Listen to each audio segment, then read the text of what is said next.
হাদি হাদি করে তো পুরো দেশ মাথায় তুললেন। এই মানুষটার জন্য কয়টা লোক রাস্তায় নেমে প্রতিবাদ করেছেন? করেননি তো, কারণ আপনার ধর্মের সাথে তার ধর্ম মিলে না। হাদি তো তেমন ব্যথাও সহ্য করেনি যতটা দীপু সহ্য করেছে।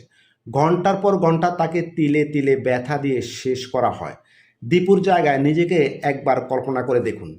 অসংখ্য পশু আপনাকে ছিঁড়ে ছিঁড়ে খাওয়ার জন্য বাইরে অপেক্ষা করছে।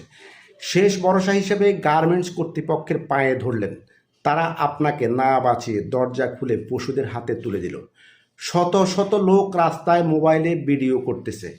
একটা লোকেরও মনে হয়নি এবার থামানো দরকার।